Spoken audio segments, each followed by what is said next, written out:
In fire and ruin, the weapon fulfilled its purpose, not in victory alone, June but in survival. 1941. In the quiet of A British wartime infantry laboratory, company near innovation Sollum, was born. Egypt, A watches new 6 weapon, German Panzer forged III not from tanks rage, roll toward their but from position. necessity.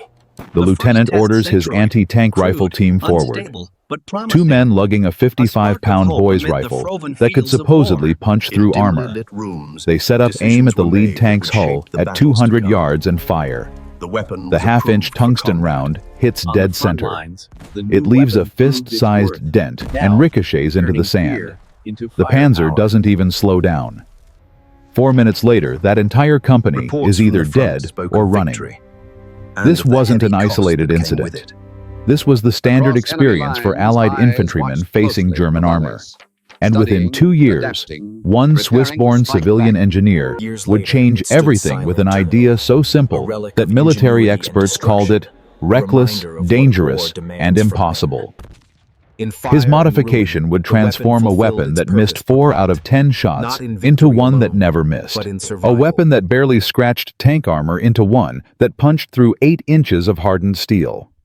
His name was Henry Mohaupt, and this is the story of how rifling a rocket tube saved thousands of Allied lives and changed infantry warfare forever. From 1939 through early 1942, German armor engineering had leapfrogged everything the Allies could carry into battle. The Panzer III came with 50 mm of front armor. The Panzer IV had 80 mm.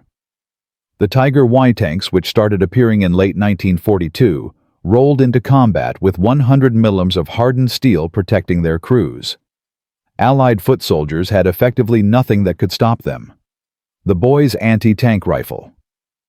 Britain's main answer to armored vehicles could penetrate 21 mm of armor at 100 yards under perfect conditions. Perfect conditions meant flat angle, no sloping, the right type of steel. Combat conditions were never perfect. The rifle weighed as much as 2 men's full kit, kicked hard enough to break collarbones, and required 2 soldiers to operate. Most importantly, it couldn't reliably stop anything heavier than a light armored car. By 1941, the Americans had it worse. When the U.S. Army entered the war, their anti-tank rifle was the .50 caliber M2 Browning machine gun. Against a moving Panzer IV, it was about as effective as throwing rocks. Some infantry units carried sticky bombs devices you were supposed to run up and attach to a tank by hand. The survival rate for soldiers attempting this maneuver was roughly what you'd expect for someone sprinting toward a 30-ton machine gun platform. The British tried the Piat projector infantry anti-tank, which launched a 2-pound bomb using a massive spring. It had an effective range of about 100 yards, required 40 pounds of force to cock, and frequently failed to penetrate even when it hit. One British sergeant in North Africa described it as a drainpipe loaded with hope. The French had various grenade launchers. The Soviets used anti-tank grenades that required soldiers to close within throwing distance 20 to 30 yards from machines bristling with machine guns. Here's what made this situation genuinely terrifying for Allied commanders. German tactical philosophy by 1941 centered on combined arms warfare. Tanks supported by infantry and artillery, all moving together. When a Panzer division attacked your position, you couldn't just hide and wait for your own tanks to show up. Your own tanks were probably burning 3 miles back. You needed something a 19-year-old infantryman could carry, aim, and fire before that Panzer's machine gunner cut him in half. Something that would actually penetrate the armor and stop the tank. By late 1941, after watching entire divisions crumble under German armored assaults in France, North Africa, and the Soviet Union, Allied war departments were receiving the same desperate message from every theater. Give us something portable that kills tanks or we're going to lose this war. One shattered infantry company at a time. The casualty reports made the math brutally clear. During the Battle of France in 1940, German armor shredded Allied defensive lines specifically because foot soldiers had no effective answer to tanks. The problem wasn't tactics or courage. The problem was physics. Infantrymen were bringing 20 mm penetration capability to an 80 mm armor fight. By early 1942, U.S. Army ordnance faced a nightmare scenario. Fix this problem fast, or start explaining to families why their sons died helpless against machines they couldn't scratch. But moi thu sap thay đổi, vì một người đàn ông mà không ai trong căn phòng họp Pentagon để ý đến. Henry Mohaupt was born in Switzerland in 1890, trained as a mechanical engineer in Zurich, and spent 2 decades working on industrial explosives before the war. He wasn't military. He'd never served in any army. He was a civilian consultant, the kind of specialist armies hired when they needed someone who understood shaped charge physics better than their own ordnance officers. Mohaupt had helped develop the fundamental principles behind shaped charge warheads, the technology that would make portable anti-tank weapons possible. A shaped charge uses a copper cone and high explosive to create a superheated jet of metal plasma that cuts through armor like a blowtorch through butter. The physics are elegant. The military application was revolutionary. But in early 1942, the U.S. Army had a weapon that used Mohaupt's shaped charge technology, and it was failing spectacularly. The M1 rocket launcher, quickly nicknamed the Bazooka, after a musical instrument, was supposed to be America's answer to German armor. Captain Leslie Skinner and Lieutenant Edward Ewell had developed it in May 1942 at Aberdeen Proving Ground in Maryland. The concept was brilliant in its simplicity. A steel tube open at both ends launched a rocket-propelled grenade with a shaped charge warhead. The rocket motor's exhaust vented backward through the tube while the projectile flew forward. The operator shouldered the tube, aimed, fired, and theoretically stayed alive. The weapon weighed 13 pounds, could be carried by one soldier, and delivered a 3.5-pound warhead that should penetrate over 4 inches of armor plate. Should penetrate. Theoretically. In practice, the M1 Bazooka was a disaster. Field tests in late 1942 at Fort Benning showed hit rates around 38% at 75 yards. Against moving targets, accuracy dropped below 20%. The problem wasn't the shaped charge warhead. The problem wasn't the rocket motor. The problem was that smooth-bore launch tube. Without anything to stabilize the rocket's flight, tiny variations in motor thrust or wind conditions sent the projectile spinning randomly through the air. Sometimes it flew straight. Sometimes it tumbled end over end.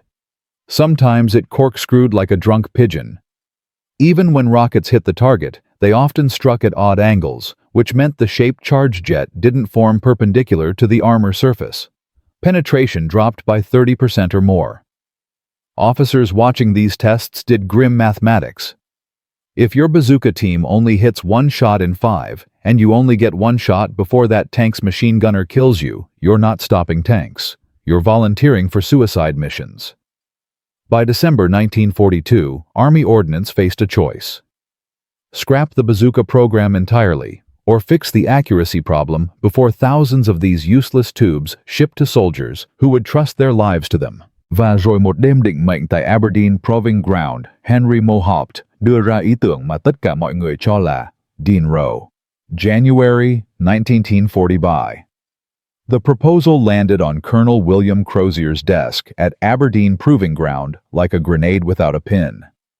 Mohaupt had spent 3 weeks analyzing the bazooka's accuracy failures and concluded the Army was approaching the problem backward. Instead of trying to perfect the rocket motor or adjust the warhead weight, he suggested they rifle the launch tube. Cut spiral grooves inside the smooth bore, just like a traditional firearm. Force the rocket to spin as it launched. Use gyroscopic stability to keep it flying nose first toward the target. Crozier's response, according to meeting minutes, was immediate and emphatic. Absolutely not. His reasoning seemed sound to everyone in that conference room. Rifling works by forcing a bullet to spin as it travels down a barrel. The grooves cut into the barrel engage with the bullet's surface, imparting rotational velocity. This gyroscopic spin stabilizes the bullet's flight, which is why rifles are more accurate than smoothbore muskets. But the bazooka wasn't firing a bullet. It was firing a rocket with its own motor still burning as it flew. Crozier argued that forcing a rocket to spin while its motor created forward thrust would create unpredictable aerodynamic forces. The weapon might become even less accurate. Worse, the rocket could tumble and detonate prematurely, killing the operator. There was another concern that Crozier didn't say out loud, but everyone understood. The Army had already manufactured 14,000 M1 bazookas. These weapons were in production at 3 factories. Some were already crated for shipment to North Africa. If rifling proved necessary, every single tube would need to be either scrapped or recalled and remanufactured. The cost would run into millions of dollars. The delay would mean troops going into combat, possibly the upcoming Sicily invasion, without adequate anti-tank weapons. The institutional pressure to declare the existing design adequate was enormous. Mohaupt pushed back with data. He wasn't some academic theorist. He was the engineer who'd helped develop the shaped charge warhead that made bazookas possible in the first place. He brought calculations showing that the rocket motor's burn time, approximately 2 seconds, was actually an advantage. If the tube's rifling spun the rocket during that brief acceleration phase, the projectile would maintain stabilized flight for the remaining 2 to 3 seconds of flight time. The spin wouldn't fight the motor thrust. It would complement it, creating a gyroscopically stable projectile that stayed nose first throughout its trajectory. He also pointed out something embarrassing. The Germans were already doing this. Intelligence reports from captured Panzer launchers, Germany's reverse-engineered copy of captured American bazookas, showed the Germans had added rifling to their tubes. German accuracy was measurably better than the American original. The student had improved the teacher's design, and American soldiers were dying because of it. The meeting ended with Crozier denying the proposal. His written rejection cited insufficient testing data and unacceptable modification risk to approved ordnance. In military bureaucracy, language that meant we're not gambling on your theory when we have a working design, even if that design doesn't work very well. For most engineers, that rejection would have ended the story. Army ordnance had spoken. The bazooka would remain smooth bore. Soldiers would continue missing 4 out of 10 shots. But Mohaupt had one advantage that rigid military hierarchy didn't account for. He was a civilian. He didn't have to follow the chain of command. He knew Captain Skinner from earlier shaped charge development work. Skinner, despite being Army, had a reputation for pushing unconventional solutions. More importantly, Skinner had General Gladion Barnes's ear. Barnes was Chief of Research and Development for Army Ordnance, the man who could overrule Crozier if convinced. So Mohaupt did what frustrated engineers have done since engineering was invented. He went around the official channels. Within a week, Skinner had arranged for Mohaupt to brief Barnes directly bypassing 3 levels of command structure and about 50 regulations regarding proper proposal channels. General Barnes listened to 15 minutes of explanation about gyroscopic stability rocket motor physics and German intelligence reports.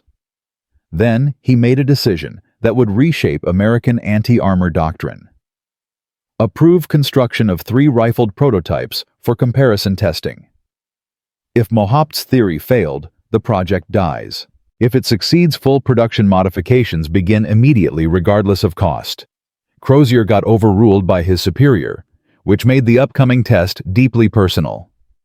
The standard military response to being overruled is ensuring test conditions make success as difficult as possible. If rifling failed under rigorous testing, Crozier would be proven right. If it succeeded, he'd order the modifications and take credit for thorough verification. Either way, institutional protocol was satisfied. The test date was set for January 28, 1943. Aberdeen Proving Ground. Captured German Panzer IV armor plate. 20 shots with standard smooth-bore bazookas. 20 shots with Mohaupt's rifled prototypes. Everything measured, documented, witnessed by 15 officers and engineers who understood that careers would rise or fall based on what happened over the next 3 hours. Ho kombiet rang thu nghiêm ne se ku hang ngin mang ngui, va te doi chin trang bo bing mai mai. January 28, 1943. Came in cold at Aberdeen Proving Ground. Temperature at Euro 600 hours was 18 degrees Fahrenheit, with wind gusts hitting 20 miles per hour off the Chesapeake Bay. the kind of cold that makes metal burn your hands and turns breath into fog. Not ideal conditions for testing experimental weapons, but the Sicily invasion was scheduled for summer. If these rifled bazookas were going to ship with assault forces testing, couldn't wait for better weather. The observation bunker held Colonel Crozier, General Barnes, Captain Skinner, Henry Mohaupt, and 11 other officers and specialists. A stenographer recorded everything. The atmosphere, according to Skinner's later account, was tense enough to snap. The test protocol was straightforward. 20 shots with standard M1 smooth-bore bazookas at 50 yards, followed by 20 shots with Mohaupt's rifled prototypes at the same range. 3 different operators for each weapon type to eliminate shooter skill bias. Targets would be measured after each 5-shot group. Hit rate, penetration depth, and shaped charge jet formation quality would all be documented. First up, the smooth-bore baseline. The operator, a sergeant from the Aberdeen Test Detachment, shouldered the standard M1 aimed at the first Panzer plate and fired. The rocket left the tube with the familiar whoosh, trailing white smoke. It hit the plate 2 feet left of center with a sharp crack. Engineers downrange examined the impact. Penetration depth measured 3.8 inches into the backing clay. Decent, but not enough to reach a Panzer's crew compartment through 80mm armor. Shot 2 achieved 4.1 inches. Shot 3 missed the plate entirely, sailing wide right.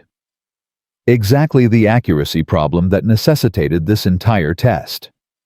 Shot 4 managed 3.5 inches. Shot 5 reached 4.4 inches. The pattern emerging was brutal inconsistency. Even when rockets hit, penetration varied by nearly an inch based on impact angle and jet formation quality. By shot 15 of the smooth-bore group, the results painted a damning picture. 11 hits out of 15 attempts. Penetration ranging from 3.2 to 4.6 inches, averaging around 3.9 inches. 4 misses at 50 yards point-blank tank killing range. 1 rocket had tumbled so badly it hit the plate sideways and failed to detonate properly. These numbers matched field test data. They also confirmed what everyone already knew. The smooth-bore bazooka was marginally effective at best and catastrophically unreliable at worst. Nyung day, chi moi la khoi do. Kak ong fong ka ren swan sap cha thay kit kwa, ma không ai trong căn phòng quan sát tin được ngay cả Mohaupt. Mohaupt had fabricated 3 tubes with spiral grooves, cut at a 1 in 16 twist rate. 1 complete rotation every 16 inches of tube length. The grooves were shallow, only 0.03 of an inch deep, just enough to grip the rocket body and impart spin without creating excessive friction. The first rifled shot left the tube with a different sound, a cleaner whoosh without the wobble. Dead center hit. Engineers downrange measured the penetration. 7.2 inches. The observation bunker went completely silent. Second shot. 7.4 inches. Third shot. 6.9 inches. Fourth shot. 7.1 inches. Fifth shot. 7.3 inches. Every rocket flying arrow straight. Every rocket hitting nose first. Every rocket penetrating nearly double the smooth-bore average. Colonel Crozier asked for the test to pause while engineers verified the measurement methodology. They remeasured every rifled impact using calibrated depth gauges. The numbers held. Testing resumed under intense scrutiny. Shot 15 with the rifled bazooka targeted the thickest test plate. 8 inches of rolled homogeneous armor equivalent to Tiger Wyglace's protection.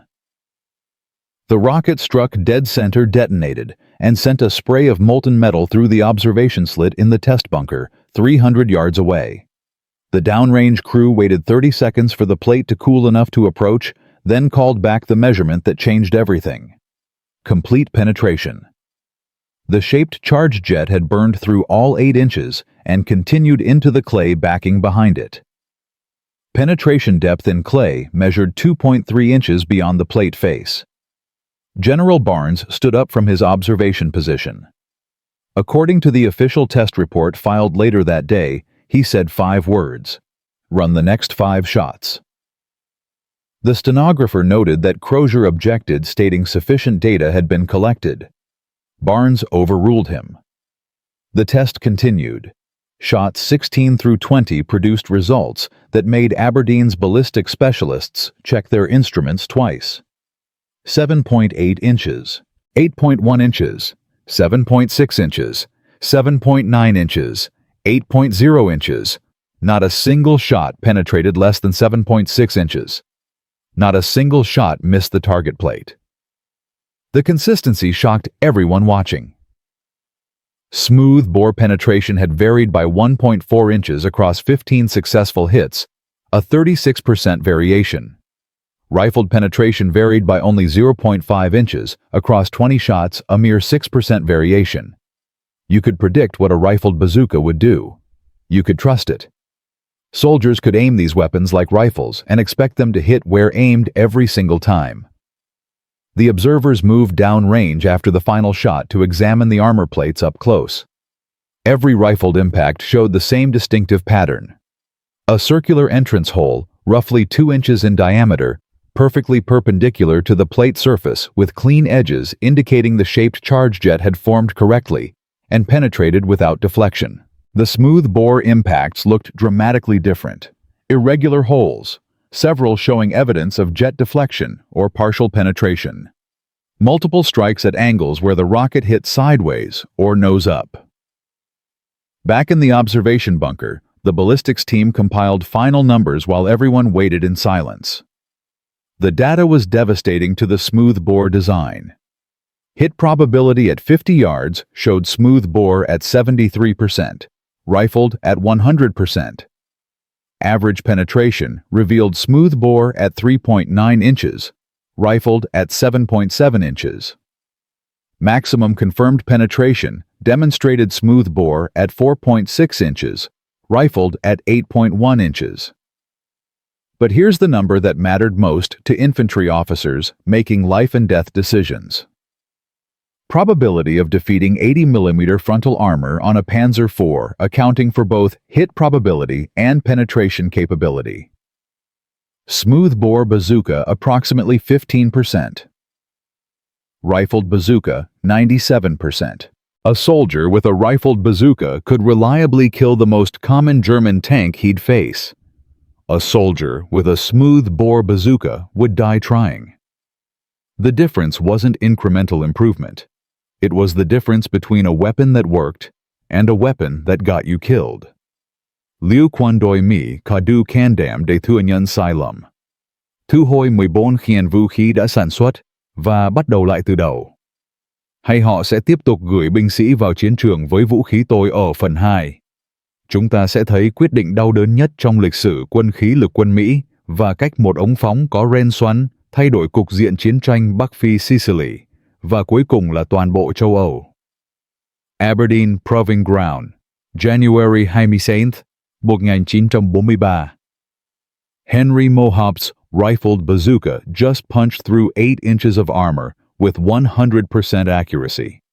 20 shots, 20 hits nearly double the penetration of standard smooth-bore tubes.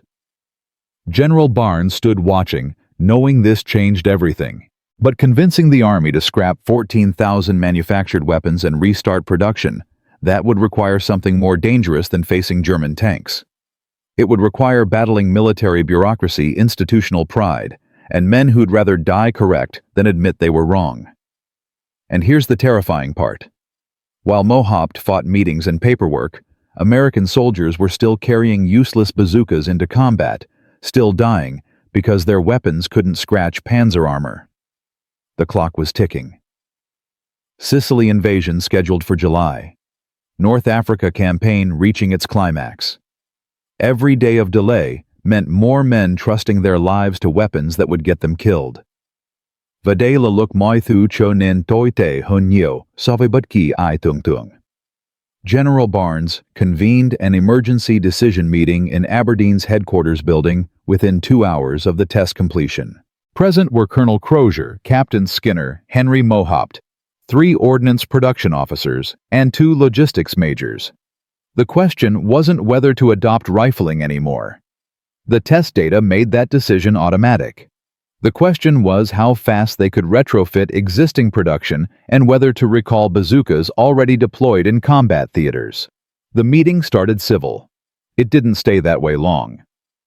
Colonel Crozier opened with numbers. We've manufactured 14,000 M1 bazookas.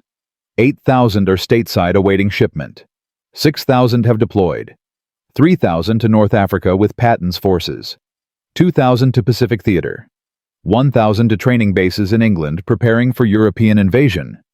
Recalling deployed weapons creates a 2 to 3 month gap where frontline units have zero anti-tank capability. Zero. You're asking me to disarm infantry companies facing Rommel's Africa Corps because of one successful test, Mohaupt responded quietly. I'm asking you to stop sending men into battle with weapons that miss 4 out of 10 shots. Your test results this morning showed 73% hit probability with smooth bore tubes. My rifles achieved 100%. Your smooth bore averaged 3.9 inches penetration. Mine averaged 7.7 inches. That's not incremental improvement. That's the difference between wounding a tank and killing it. Crozier's face flushed red. Your rifles, Mr. Mohaupt. You're a civilian contractor. These weapons belong to the United States Army, and one morning of testing in controlled conditions doesn't prove field reliability. What happens when soldiers maintain these tubes incorrectly? When rifling grooves fill with debris? When rockets are stored in humid conditions and corrosion affects spin rates? You've solved one problem and potentially created 5 others we won't discover until men die from them. The room went silent. Crozier had just articulated every bureaucrat's nightmare, taking responsibility for changing a system only to have that change fail catastrophically in ways nobody predicted.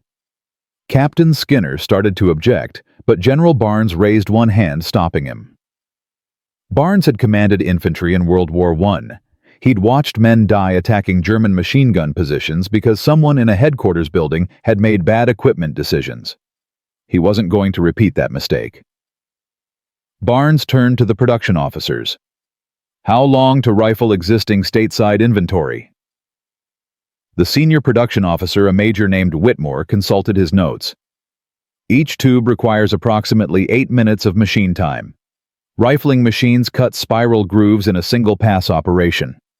We'd need to set up 3 facilities running parallel operations. Total conversion time for 8,000 tubes approximately 6 weeks, assuming no mechanical failures or quality control issues. Cost per tube?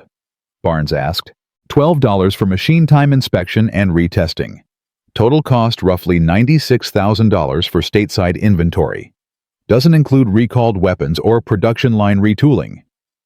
Barnes did the math silently. $96,000 was nothing compared to the cost of replacing destroyed Sherman tanks or burying infantrymen killed because their weapons didn't work. He turned to the logistics majors. Worst case scenario. We recall all deployed bazookas today. How long until replacement rifles reach frontline units? The logistics officer, Major Perry, looked grim. North Africa 4 to 6 weeks given Mediterranean shipping. Pacific Theater 8 to 10 weeks. England 3 weeks. But Sir Recall creates the gap Colonel Crozier mentioned. Infantry companies lose their only portable anti-tank capability during that window. If Rommel attacks during that gap. If Rommel attacks, our boys die because they're carrying weapons that don't work anyway. Barnes cut him off. At least with a recall, we're working toward giving them something that does. He stood up, decision made. Rifle everything in stateside inventory immediately. Begin manufacturing new tubes with rifling already cut. Develop a field modification kit for deployed weapons. Priority shipment to units facing heaviest armor threats first. North Africa gets first rifles followed by England, then Pacific. Any questions? Crozier had one. Sir, with respect, you're overruling established procurement protocols based on preliminary testing. Regulation requires minimum 90-day evaluation period for major weapons modifications. We're proposing to skip that entirely. Barnes looked at him with an expression that made everyone in the room uncomfortable. Colonel, on June 6 last year, a German Panzer company destroyed an entire British infantry battalion near Gazala. 400 men dead or captured in 90 minutes because their anti-tank rifles couldn't penetrate armor. I read that after-action report. I've read 50 more just like it. You want to wait 90 days for evaluation while men die with useless weapons. You can explain that to their families. I won't. The meeting ended. But Mohaupt's battle had just begun. Nyung anta timramot dongming but ngo trong ngui, ma kong ai ngi sa tin vào itung komot to mai zansu. Major General Levin Campbell Jr. commanded Army Ordnance's Research and Development Division. He'd heard about the Aberdeen test through unofficial channels and requested a private meeting with Mohaupt and Barnes. What made Campbell unusual among senior officers was his background. Before the war, he'd been a patent attorney specializing in industrial machinery. He understood how bureaucracy killed innovation and had made a career of circumventing it when lives were at stake. Campbell met them in his Pentagon office 3 days after the Aberdeen test. He got straight to the point. Colonel Crozier is going to fight this modification at every step, not because he thinks you're wrong, but because admitting you're right makes him look incompetent. He approved smoothbore production. He certified those weapons as adequate. Your rifles prove he sent inadequate weapons to combat troops. That's a career-ending mistake, so he'll burn this entire program down rather than acknowledge it. Mohaupt asked the obvious question. Can he actually stop production modifications? Campbell smiled without humor. He can delay them, tie up authorization and procurement reviews, demand additional testing, question cost projections, file safety concerns, death by 1,000 paper cuts. By the time your rifles reach frontline units, the war might be over. Or we might have lost it. So what do we do? Barnes asked. Campbell pulled a folder from his desk. We bypass him entirely.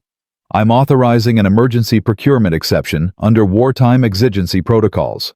Section 7, paragraph 3 of the 1940 War Powers Act allows immediate equipment modifications without standard review if 3 conditions are met. First, clear and present danger to American forces.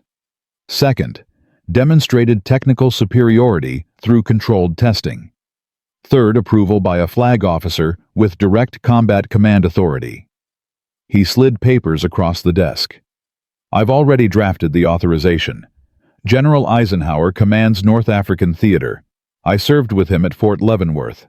He'll sign this the moment he sees your test data because his infantry is dying right now facing Panzers they can't kill. Once Eisenhower signs, Crozier can object all he wants. We'll have legal authority to begin modifications immediately. Barnes looked at the paperwork, then at Campbell. You're risking your career on this. Campbell's expression hardened. I'm risking paperwork delays. You're asking soldiers to risk their lives with broken weapons. I know which risk I'd rather take. Within a week, Eisenhower's signature arrived. Production modifications began. But convincing factories to retool was only half the battle. The real test would come when these rifles reached combat troops who'd learned not to trust their bazookas. Ngay thungim thukchin den. Knew that by Mohaupt's modification would be remembered as the genius idea that somehow made things worse. April 1943. The first rifled bazookas reached the 1st Armored Division in Tunisia, North Africa. 200 M1A1 launchers, the new designation for rifled tubes, arrived at the port of Algiers and were distributed to infantry companies preparing for the final push against German forces near Bizerte. The weapons arrived with no fanfare, no special training, just a 1-page technical bulletin explaining the difference. Soldiers who'd been carrying smoothbore bazookas for months looked at the rifled tubes with deep suspicion. They'd learned the hard way not to trust equipment that headquarters promised would work. Staff Sergeant Julius River commanded a bazooka team in Company E 16th Infantry Regiment. His team had engaged German armor 3 times with smoothbore bazookas. They'd fired 11 rockets total. They'd scored 4 hits. 0 kills. 2 of his men had died when a Panzer IV's machine gunner caught them reloading. River hated bazookas with a passion that burned cold and absolute. When his supply sergeant handed him a rifled M1A1 on April 20th, River's response was unprintable. His supply sergeant, a pragmatic Texan named Morrison, just shrugged. Orders say these actually work. Test reports claim 100% hit rate, 8 inches of penetration. I think it's bullshit too, but we're stuck with them. River examined the rifling grooves inside the tube, running his finger along the spiral cuts. These grooves gonna fill with sand first time we go prone. Then what? Morrison had no answer. Nobody did. The rifles were untested in desert conditions, untested under combat stress, untested by soldiers who'd already lost faith in the weapon system. 3 days later, that testing began in the most brutal way possible. April 23, 1943, 08:47 hours. Company E was advancing through a wadi 3 miles south of Bazooka when German armor appeared. 2 Panzer IVs hull down behind a ridge supporting a reinforced infantry platoon. The American advance stopped cold. Company commander radioed for artillery support. Response time, 20 minutes. The Panzers had clear fields of fire across 400 yards of open ground. Any attempt to advance meant crossing that killing zone under machine gun and cannon fire. Standard doctrine called for infantry to dig in and wait for friendly armor or artillery. But River saw something the company commander didn't. A dry streambed hidden from the Panzer positions by a slight fold in the terrain ran to within 70 yards of the German tanks. He grabbed his rifled bazooka and 2 rockets. His assistant gunner, Private First Class Eddie Mosley, looked at him like he'd gone insane. "Sarge, we can't hit shit with these things past 50 yards. You know that." River checked his rifle tube, loading the first rocket. "New tubes, supposed to actually work. Guess we're gonna find out if headquarters was lying." They crawled 300 yards through that streambed, moving slowly, staying low. German infantry hadn't spotted the approach. The Panzers sat stationary crews confident their position was secure. River set up at 70 yards, almost point-blank range by bazooka standards, but still twice the distance at which smooth-bore tubes became unreliable. He aimed at the nearest Panzer's hull just below the turret ring. The shaped charge jet needed to penetrate the crew compartment, not just the engine block. He squeezed the trigger. The rocket left the tube clean, no wobble, spinning fast. It flew arrow straight across those 70 yards and struck exactly where River had aimed. The detonation sent a jet of superheated copper plasma through 80 millimeters of armor plating, through the crew compartment, through the ammunition storage. The Panzer's entire turret lifted 6 inches as internal ammunition cooked off. The crew never had a chance to bail out. Mosley stared, genuinely shocked. Holy shit, it actually worked. River was already reloading. The 2nd Panzer's crew, seeing their companion brewing up, started backing down the ridge to escape. River led the moving target, accounting for speed and angle. He fired. The 2nd rocket hit the Panzer's side armor at 90 yards, penetrating clean, killing the tank instantly. 2 shots. 2 kills. At distances where smooth-bore bazookas would have missed more often than hitting. River's after-action report filed that evening contained one sentence that would be quoted in training manuals for the next decade. The rifled launcher performed exactly as advertised. First shot, total kill both engagements. My men couldn't believe the damn thing actually worked like they promised. That report reached General Campbell's desk within 48 hours. He forwarded it to every ordnance depot and training command in the Army with a single note attached. "This is why we changed the design. Get rifles to combat units immediately." By June 1943, production had shifted entirely to rifled models. The M9 rocket launcher, an improved version with better sights and a 2-piece tube for easier transport, started rolling off assembly lines with rifling standard. These were the weapons that landed at Salerno in September, where the 36th Infantry Division used them to break up German Panzer counterattacks on the beachhead. Lieutenant Colonel William Darby's Ranger battalions reported bazooka teams accounting for 11 confirmed tank kills during the first 3 days of fighting. Not wounded, not disabled. Killed, burning wrecks with dead crews inside. The difference wasn't just mechanical, it was psychological.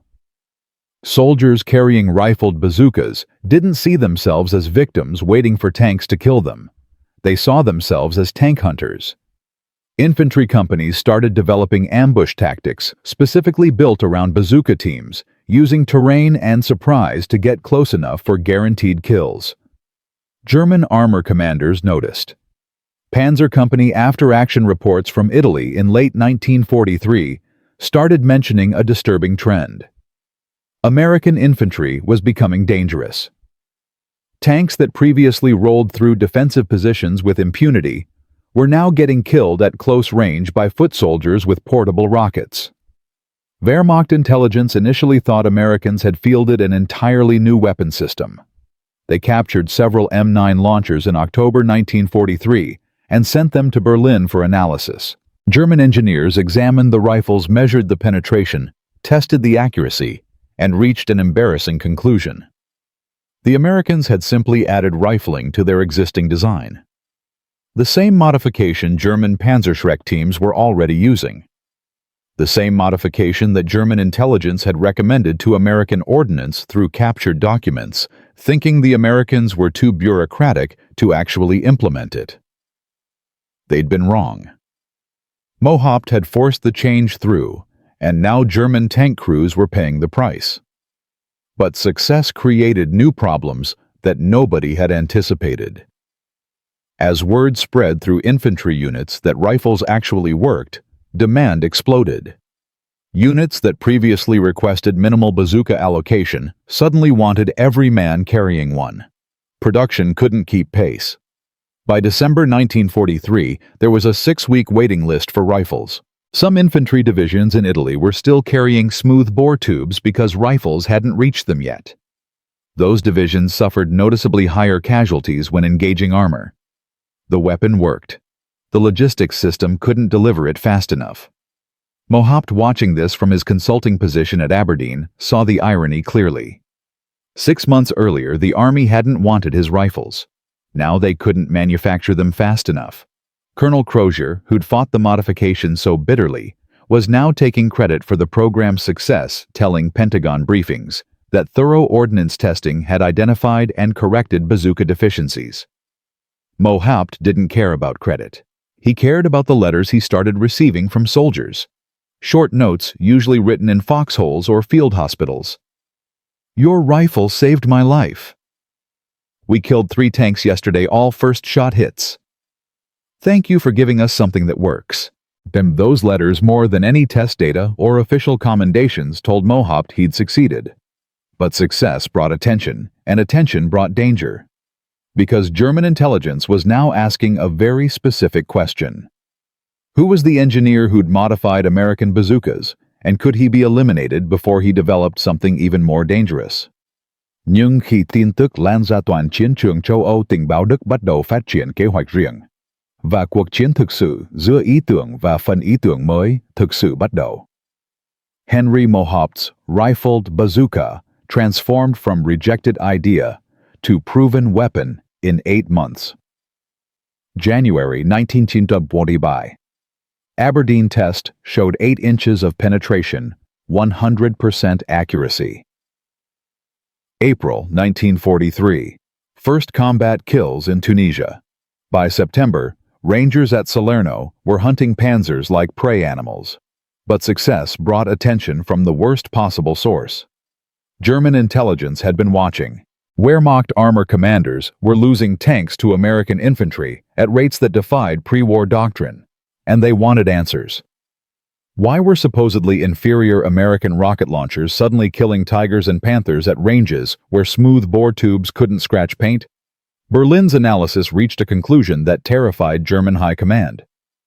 The Americans hadn't developed a new weapon. They'd perfected an old one. Và bây giờ đây không còn là thử nghiệm trong sa mạc hay đồi nước nữa. Đây là cuộc chiến công nghệ toàn diện trên mọi chiến trường từ Bắc Phi đến Ý và đặt cược là mạng sống hàng nghìn binh sĩ mỗi ngày. November 1943. German Army Intelligence Fremde Heere West compiled a classified report titled American Infantry Anti-Tank Capability Assessment. The document landed on Field Marshal Albert Kesselring's desk in Italy with red priority markings. Kesselring commanded all German forces in the Mediterranean theater. He'd been fighting Americans for a year and watched his Panzer losses climb steadily. The intelligence report explained why. Between June and October 1943, German armor casualties in Italy increased 340% compared to the same period in North Africa. Tank losses attributed to American bazookas specifically rose from 8% of total armor casualties to 31%. That wasn't incremental change. That was a fundamental shift in infantry lethality. The report included captured M9 launchers' ammunition samples and interrogation transcripts from American prisoners. German engineers tested the rifles at Kummersdorf, proving grounds outside Berlin. Their findings matched Mohaupt's Aberdeen results almost exactly. 8 inches of penetration, 95% hit probability at 100 yards. Consistent performance across temperature ranges and combat conditions. The grooves, those simple spiral cuts inside the launch tube, had transformed a marginal weapon into something genuinely dangerous. Kesselring called an emergency conference of Panzer commanders on November 18th at his headquarters near Rome. Present were generals commanding every armored division in Italy. The topic was simple. How do we stop American infantry from killing our tanks? The discussion revealed something unprecedented. German armor doctrine developed over years of combat in Poland. France and Russia assumed infantry posed minimal threat to properly employed tanks. Tanks supported each other. Tanks worked with infantry. Tanks avoided close terrain where ambushes were possible. But Italian terrain was all close terrain. Mountains, valleys, villages, forests. Perfect ambush country. And American bazooka teams were exploiting it ruthlessly. General Heinrich von Vietinghoff, commanding the 10th Army, reported his experiences bluntly.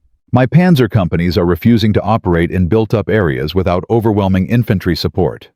3 times last month, bazooka teams destroyed lead tanks from building positions at under 50 yards, blocking narrow streets and trapping entire columns.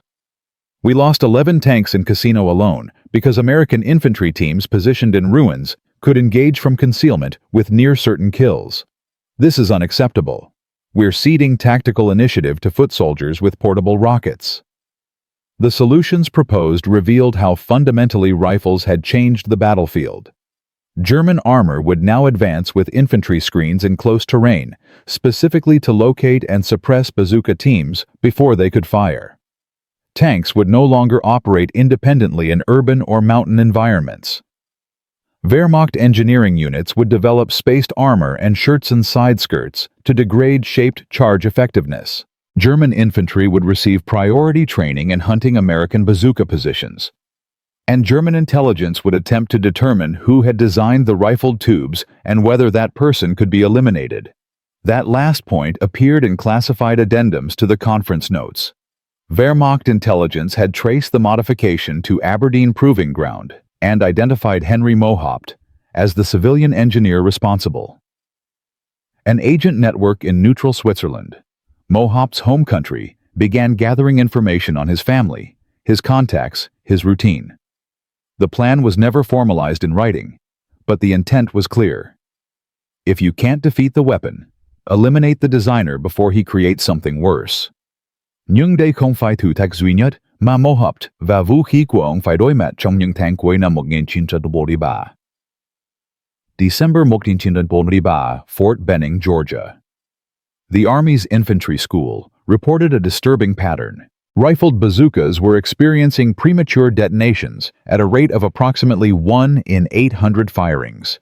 Not common, but frequent enough that 3 soldiers had died and 11 had been seriously wounded in training accidents over the past 6 weeks.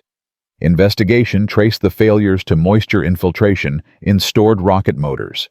The waterproofing compound used in production had proven inadequate under humid southern conditions. Water seeped into rocket propellant, creating pressure inconsistencies during motor burn. Some rockets detonated inside the launch tube before clearing the muzzle. The findings triggered immediate panic in Army ordnance.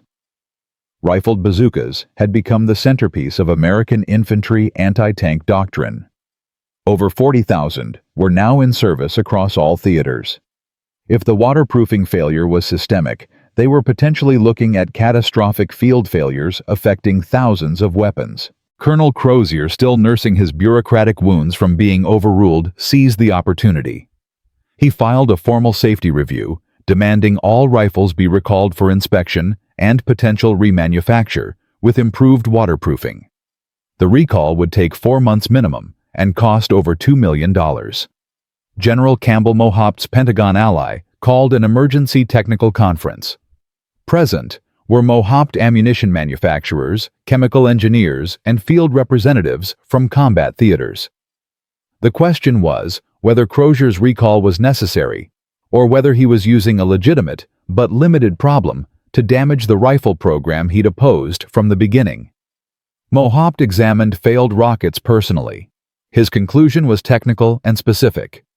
The waterproofing failure affected only rockets manufactured between August and October 1943 at a single contractor facility in Pennsylvania. That contractor had substituted a cheaper waterproofing compound without proper testing. The solution wasn't recalling all weapons. It was identifying and replacing the specific defective batch, approximately 12,000 rockets total, while implementing better quality control for future production. Campbell approved Mohaupt's recommendation over Crozier's objections. Defective rockets were traced through serial numbers and replaced within 3 weeks. Training accidents stopped immediately. But the incident revealed something troubling.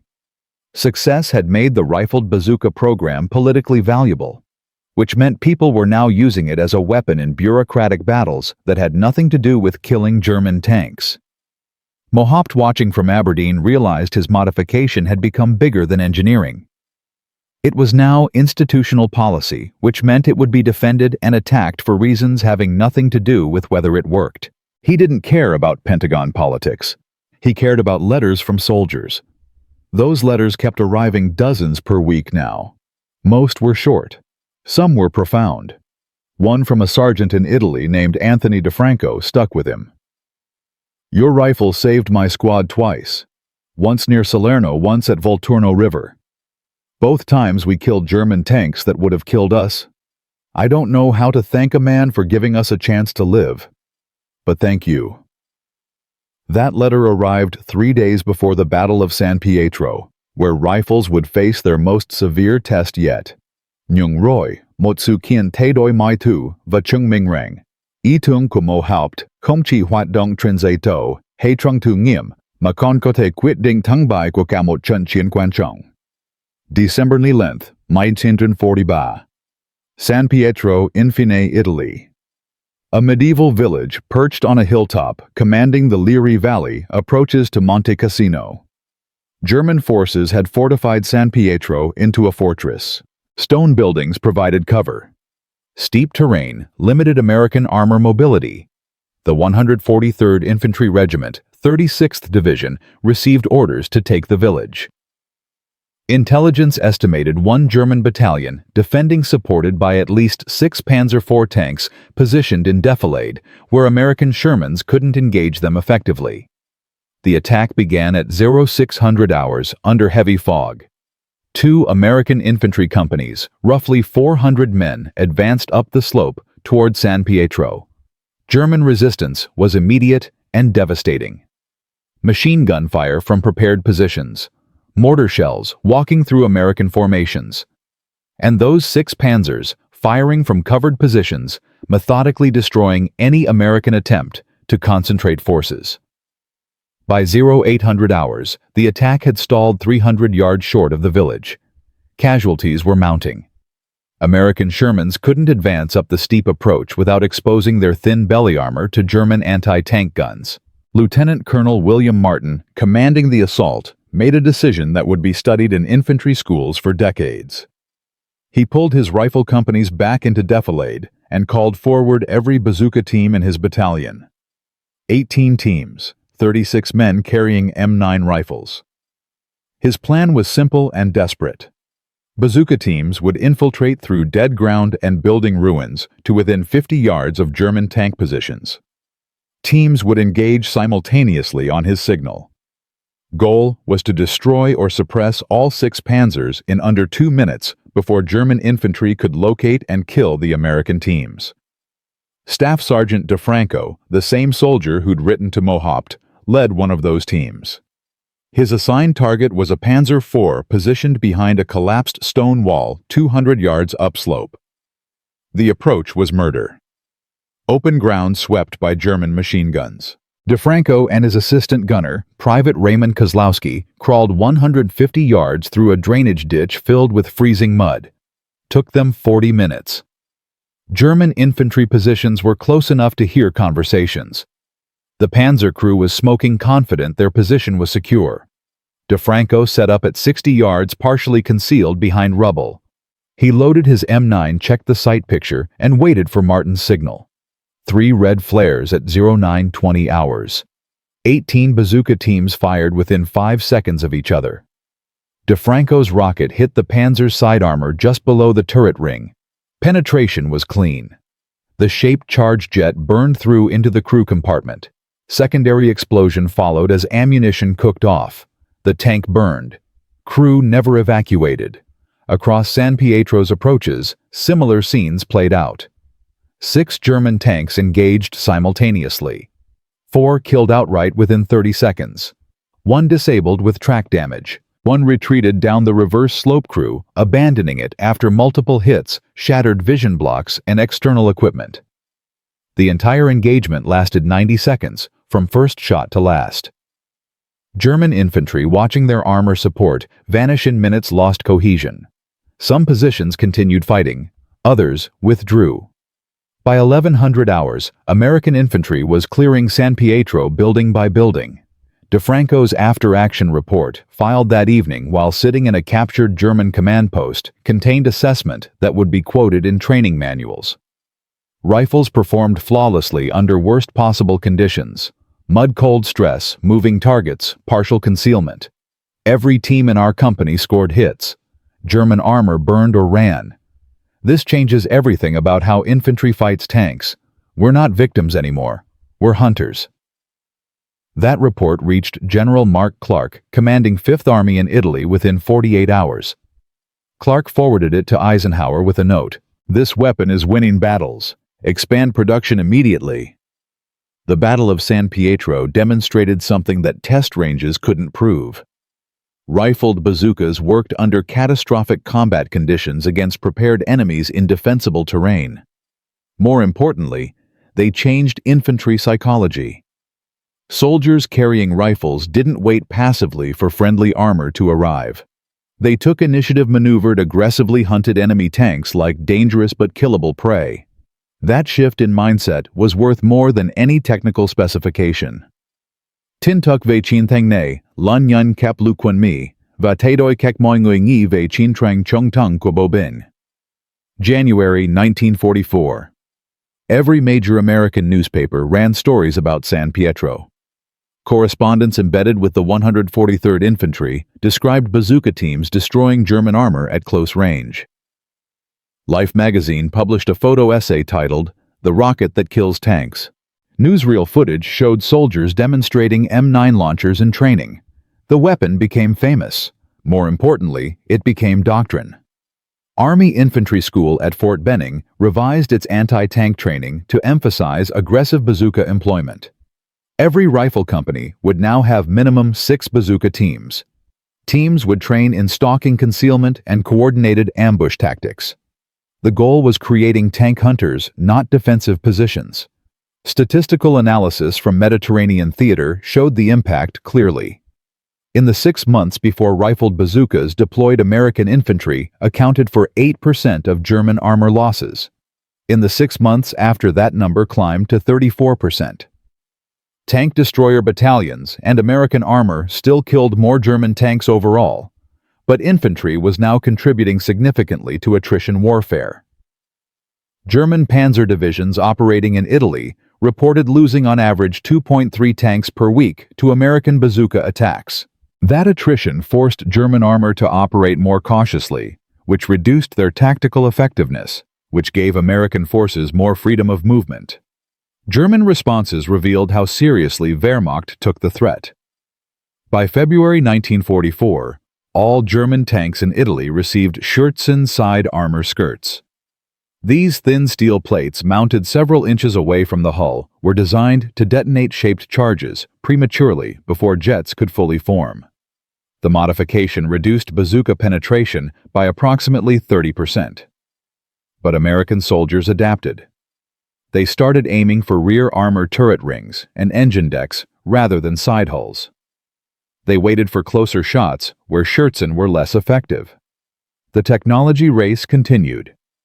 Henry Mohaupt watched this evolution from Aberdeen with mixed feelings. His rifles were saving American lives.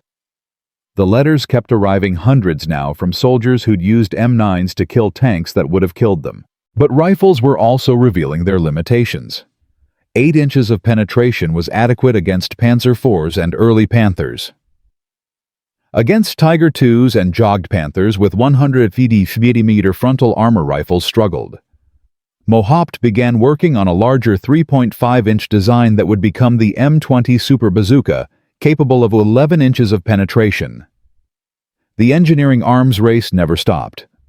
By June 1944, D-Day, every American infantry company hitting Normandy beaches carried at least 4 bazooka teams with rifled M9s. The weapons proved essential not just against armor, but against fortified German positions where shaped charges could blow through concrete emplacements. After-action reports from Omaha Beach noted bazooka teams clearing 12 pillboxes during the first 6 hours, allowing infantry to push inland. The rifle Mohaupt designed for desert warfare in Tunisia was now winning battles from French hedgerows to Italian mountains to Pacific Islands, where Marines used them against Japanese bunkers. Total Impact Assessment compiled by Army Ordnance in July 1944 estimated rifles had contributed to destruction or disabling of over 800 German tanks and self-propelled guns in European theater alone. More importantly, rifles had prevented estimated 4,000 American casualties by giving infantry effective anti-tank capability before friendly armor arrived. Those numbers were conservative estimates. The real impact was psychological. German armor no longer dominated battlefields the way Panzers had in 1940. American infantry had tools that worked and confidence to use them aggressively. Điều gì xảy ra với người đàn ông đứng sau thành công này? Liệu ông có được ghi nhận xứng đáng?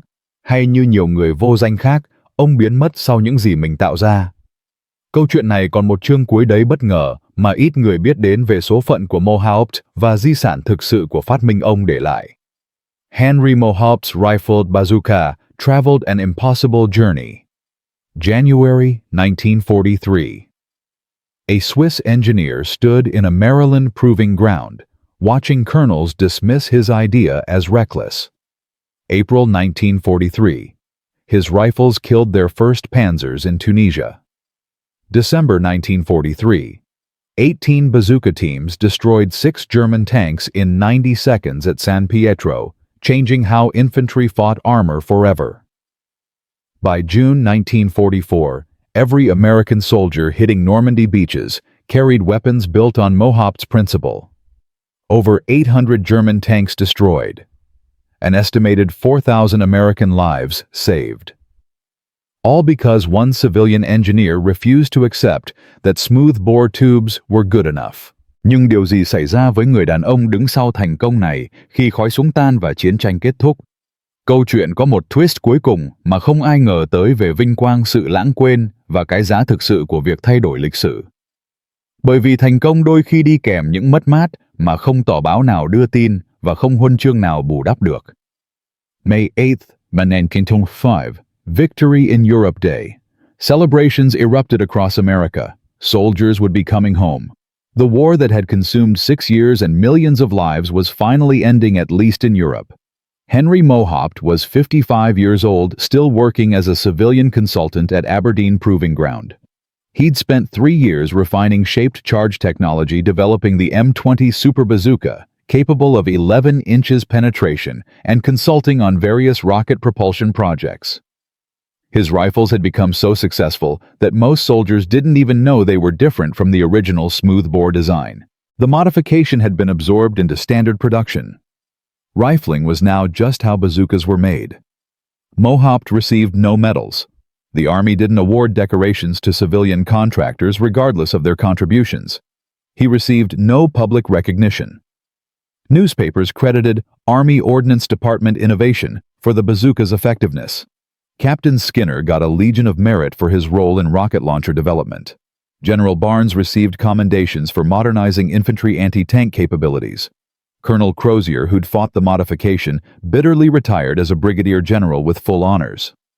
Mohaupt's name appeared in some technical reports and patent filings buried in bureaucratic language that made revolutionary innovation sound like routine engineering. He didn't seem to care. Letters from soldiers kept arriving through 1945 and into 1946 as men returned home and looked up the engineer whose rifles had saved their lives. These letters, hundreds of them, told stories that official reports never captured. Sergeant DeFranco from San Pietro wrote describing how his entire squad survived the Italian campaign because they trusted their M9s to work when it mattered. A Marine from Iwo Jima explained how bazooka teams had cleared Japanese bunkers that would have cost dozens of lives to assault directly. A ranger from Normandy simply wrote, "You gave us a fighting chance. That's all we needed." Mohaupt kept those letters in a wooden box in his Aberdeen office. He never showed them to anyone. When interviewed years later by military historians, he deflected questions about personal recognition. The weapon worked. Soldiers lived. That was the goal. Everything else is just paperwork. But people who knew him noticed something subtle. He'd aged dramatically during the war years. The stress of fighting bureaucracy, while men died with inadequate weapons, had taken a toll that victory couldn't erase. By 1946, he was ready to leave Aberdeen and return to Switzerland. The Army tried to keep him. They offered a permanent consulting position, significant salary increase, and promises of more interesting projects. Mohaupt declined. He'd done what he came to do. His shaped charge designs and rifling modification had proven successful beyond anyone's expectations. He had no interest in becoming another Pentagon fixture attending meetings and navigating politics. In December 1946, he boarded a ship in New York Harbor, sailed back to Switzerland, and largely disappeared from American military circles. His departure was noted in one brief paragraph in an Aberdeen administrative report. Consultant Mohaupt contract terminated effective December 31, 1946. Contributions to warhead development and launcher modifications noted with appreciation. That should have been the end of the story. A brilliant engineer who changed warfare then quietly faded into history while others took credit for his work. But what happened to the people around him reveals how success and failure in war create unexpected legacies. General Campbell, who'd bypassed Crozier to authorize rifle testing, rose to 3-star rank and commanded Army Materiel Command, overseeing all weapons development through the Korean War. He made sure rifle designs became standard for every subsequent American rocket launcher. Captain Skinner, retired as a colonel, wrote a memoir that mentioned Mohaupt exactly once in 300 pages and spent the 1950s consulting for defense contractors developing guided missiles. Colonel Crozier, the man who'd called rifling reckless and fought to maintain smooth bore production, became a cautionary tale taught at Army War College.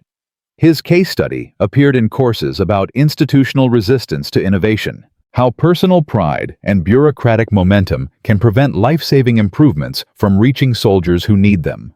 Students learned that Crozier wasn't evil or stupid, just trapped in a system that rewarded caution and punished risk-taking even when risk-taking would save lives.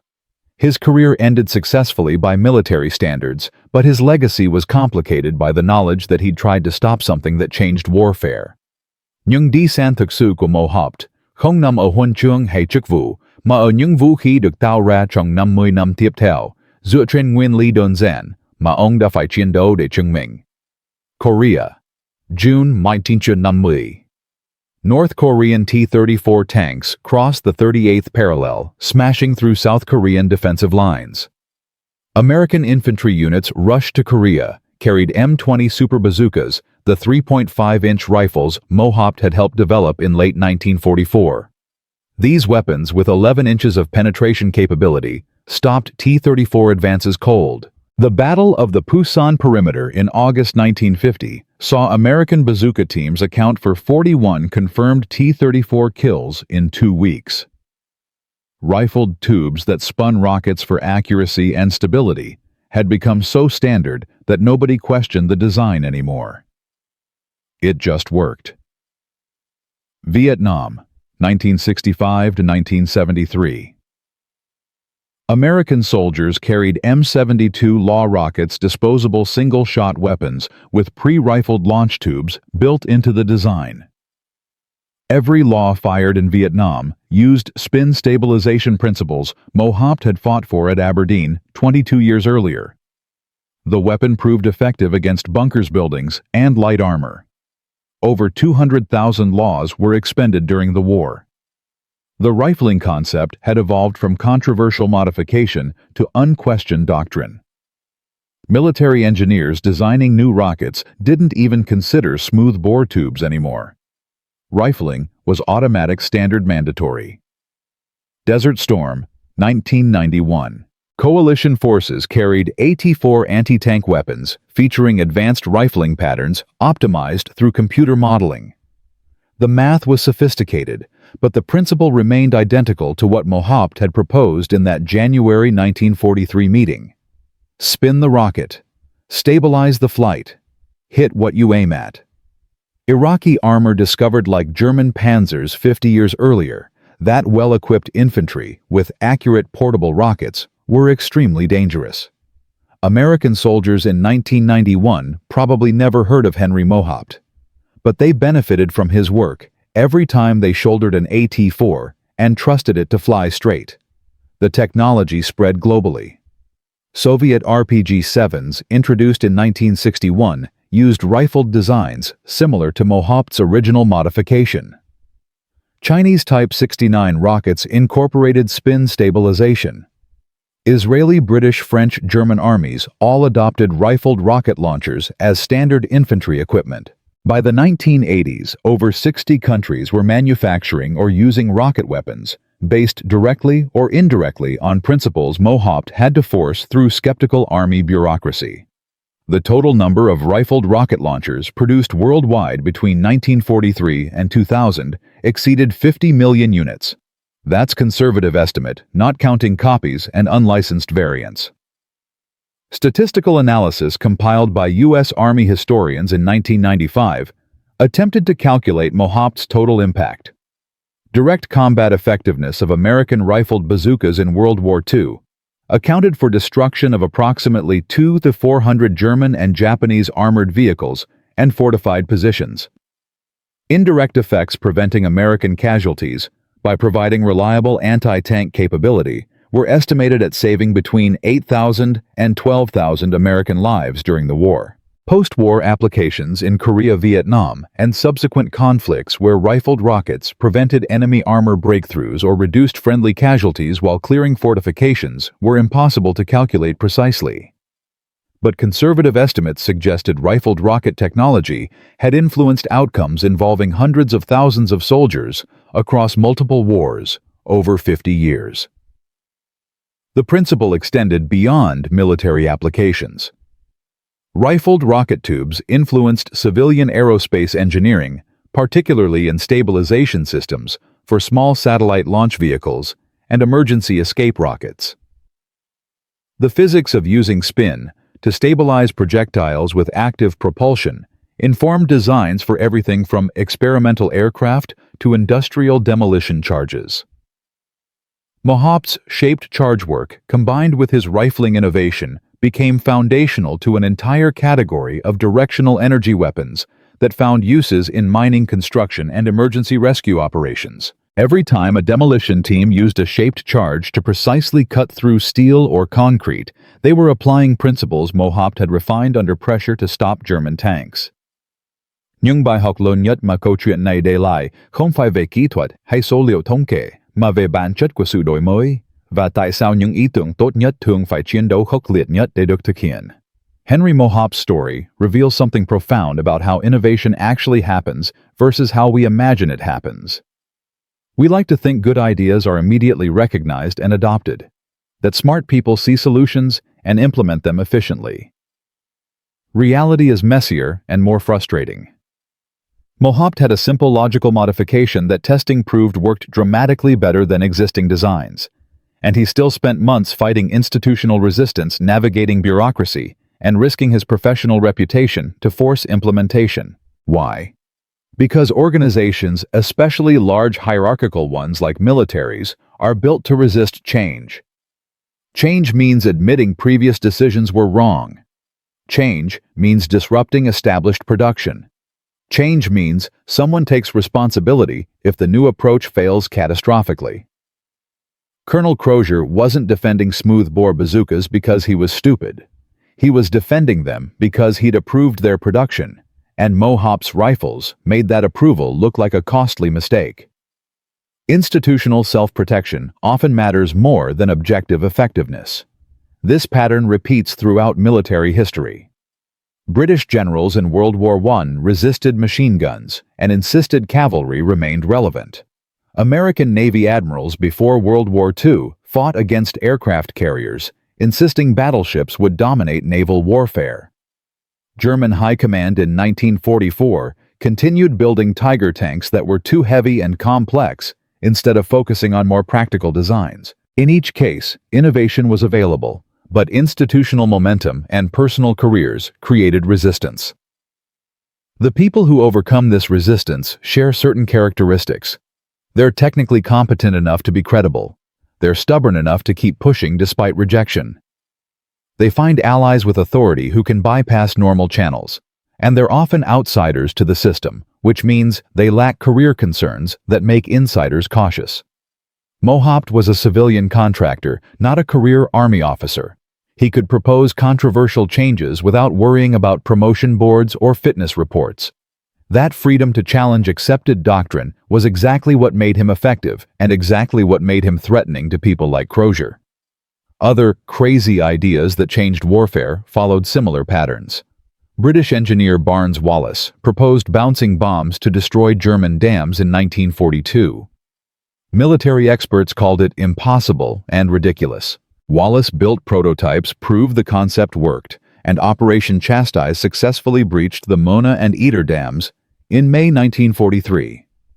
American physicist Luis Alvarez suggested using radar to guide bombs in 1941. Bombardment generals argued it was unnecessary complication, since bombardiers could aim visually. Alvarez persisted, and radar-guided bombing became standard by 1944, dramatically increasing accuracy in poor weather. Soviet engineer Mikhail Kalashnikov designed the AK-47 rifle using stamped parts instead of machined components. Soviet ordnance officials initially rejected it as too crude compared to traditional manufacturing. Production started anyway, and the AK-47 became the most widely produced rifle in history, with over 100 million manufactured. The pattern is consistent. Outsider proposes simple but radical change. Establishment rejects it for institutional reasons. Outsider finds ally with authority or proves concept independently. Success forces adoption despite resistance. This isn't unique to military contexts. Business history is filled with similar stories. Kodak invented digital cameras but resisted them because they threatened film sales. Blockbuster rejected Netflix's partnership offer because streaming seemed like a niche market. Established organizations struggle with disruptive innovation, not because they're incompetent, but because innovation threatens the expertise and investments that made them successful originally. The lesson for modern times is uncomfortable but valuable. Good ideas aren't enough. Technical superiority isn't enough. You need stubborn persistence, powerful allies, and willingness to fight people who have valid reasons from their perspective to oppose you. Progress requires overcoming not just technical problems, but human and institutional resistance. That's exhausting and unfair and absolutely necessary. Và có một chi tiết cuối cùng về số phận của Henry Mohaupt mà hầu hết mọi người không biết, một sự thật vừa được công bố gần đây từ các tài liệu giải mật. làm thay đổi cách chúng ta hiểu câu chuyện này. December 2019.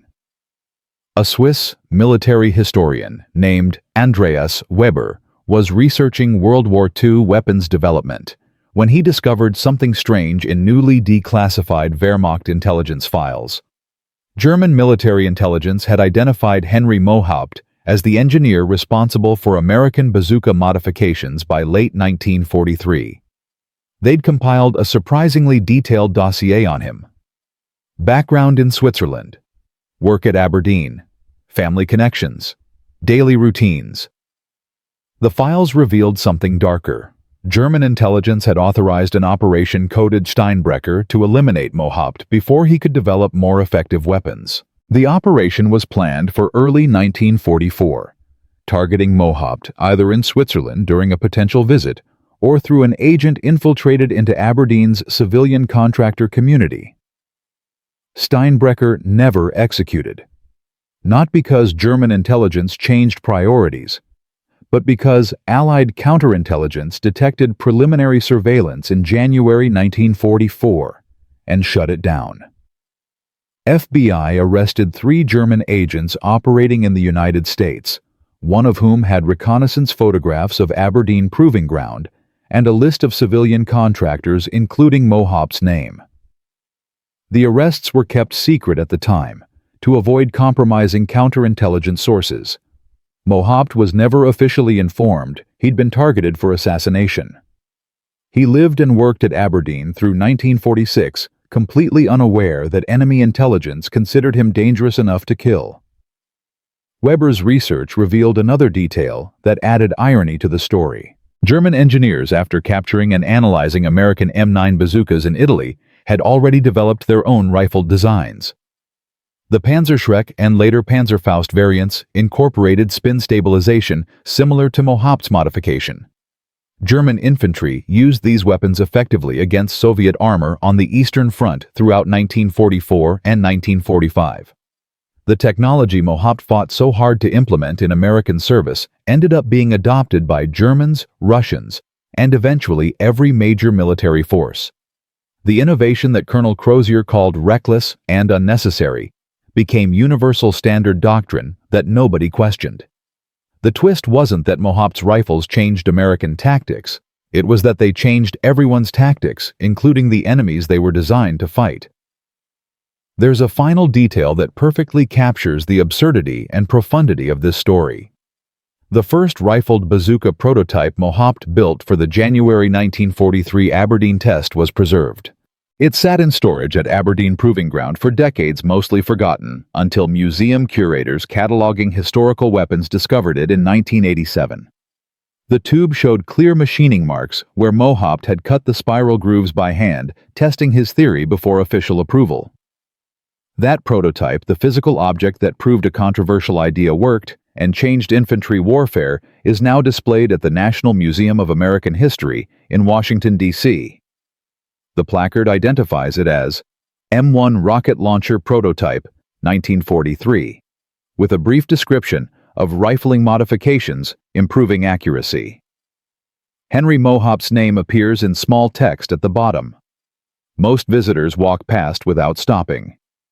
The tube looks like any other piece of military equipment, unremarkable unless you know its story. Mohaupt died in Switzerland on April 12, 1981, at age 91. His obituary in Swiss newspapers mentioned his work on explosives and shaped charges, but nothing about bazookas or the Aberdeen test that changed warfare. He'd lived quietly after the war, consulting occasionally on industrial applications of shaped charges, but mostly staying out of military circles. People who knew him in his later years described a modest, precise man who rarely discussed his wartime work. When asked about his contributions, he'd usually deflect with a comment about doing his job and being fortunate to work with competent soldiers. He kept that wooden box of letters from soldiers, hundreds of them testimonials from men who'd survived because his rifles worked when their lives depended on it. His family donated those letters to Aberdeen Proving Ground archives after his death. Researchers studying infantry weapons development occasionally read them, but they've never been published or widely shared. Từ một kỹ sư người Thụy Sĩ với một ý tưởng được coi là liều lĩnh và nguy hiểm, đến vũ khí thay đổi cách hàng triệu binh sĩ chiến đấu suốt 7 thập kỷ. Henry Mohaupt đã chứng minh rằng đổi mới thực sự không đến từ những người quyền lực nhất hay tiếng nói to nhất, mà từ những người đủ cứng đầu để tin vào dữ liệu khi mọi người xung quanh chỉ tin vào quy trình. Và nhờ đó, hơn 50 triệu vũ khí phóng rocket được sản xuất dựa trên nguyên lý của ông ước tính cứu và ảnh hưởng đến hàng trăm nghìn sinh mạng trong các cuộc xung đột trên khắp thế giới. Đó là sức mạnh của một ý tưởng đơn giản, được chứng minh bằng khoa học và được bảo vệ bởi lòng dũng cảm không chịu nhượng bộ trước thể chế. Đôi khi điều điên rồ nhất bạn có thể làm chính là tin rằng mình đúng khi cả thế giới nói bạn sai.